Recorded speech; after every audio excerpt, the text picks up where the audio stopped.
Hello, everybody. Tonight there will be a soccer match between Hungary and Germany, and the most important aspect of that story is that, of course, the lighting on the stadium won't be in the gay rainbow colors. That is an outrage, according to the EU Commission, and they are planning a contract violation lawsuit against the country. Of course, they are not suing against the country because nobody is shedding the gay light, the gay color lighting on the stadium in Germany, but because Hungary has spurred a controversy or has given excuse to a controversy, I assume, with a law passed last week that limits the access of pro-LGBT material to children. So back in order, past week there was this law passed about access of information or gay information to children. Then there was the proposal by the Munich Mayor Dieter Reiter, who is of the Social Democratic Party. He announced that he wanted the stadium to be lit up in the rainbow colors to show that all the good, well-meaning people are against homophobia. And ultimately, the UEFA has decided that they won't force a simple message, an easy message on the spectators, and they won't light the stadium, or they won't allow this. And that is actually quite a surprise. The first time somebody fought back against the constant politicization of every single aspect of our lives. Yet, of course, this is not yet over. The Commission under Ursula von der Leyen is condemning UEFA, and of course everybody, the EU Commission, of course, and a lot of voices have joined in. Maybe I'll start with the last point. The European Union gets involved in a national law that is none of their business. I understand that there have been a lot of treaties that involve what they call human rights provisions. I have spoken about this in past videos. There is a growing number of sermons, I call them, usually in the preamble of a lot of treaties that are dealing with completely different topics, but they are always prefacing it with social justice warrior points or with other verbiage that sounds very nice when you see it the first time, but if you think about it a bit longer, you will find out that this is just a club to hit over the heads of everybody who disagrees basically with the political left.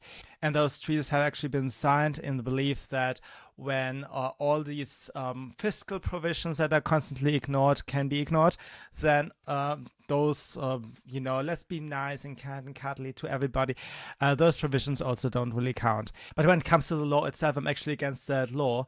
But I think the right of the people to give itself its laws, it's way more important than my objections to it. I just will give them to you as well.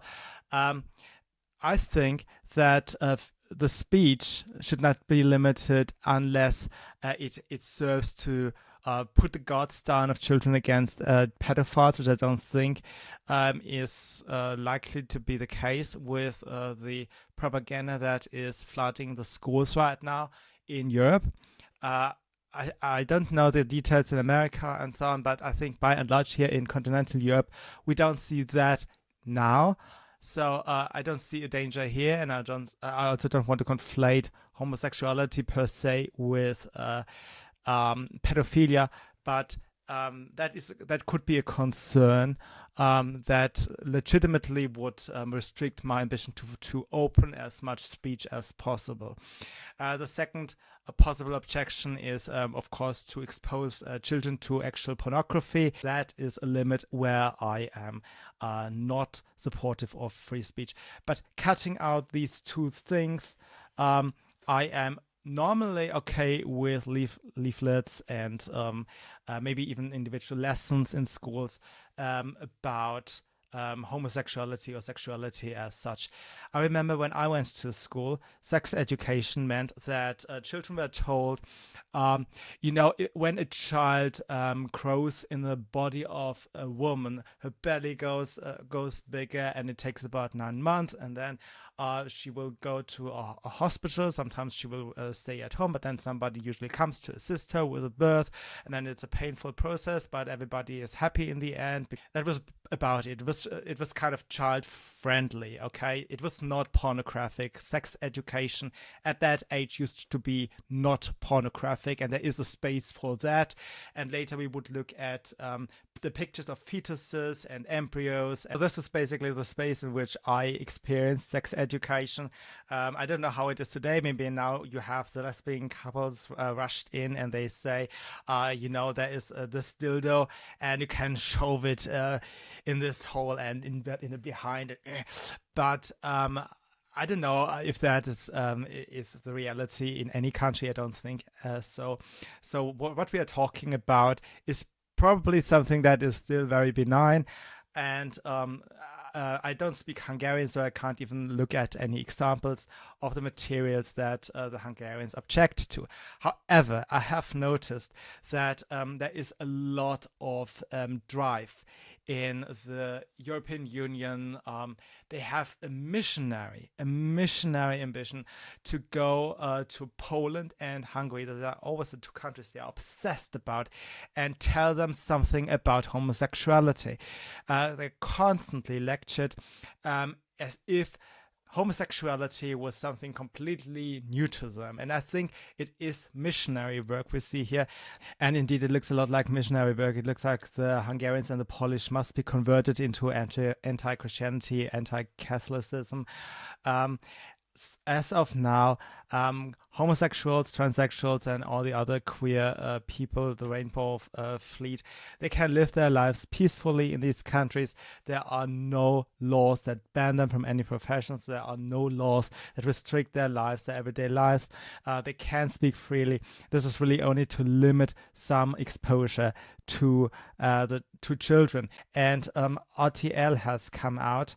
That is a big television or media corporation under the umbrella of Bertelsmann.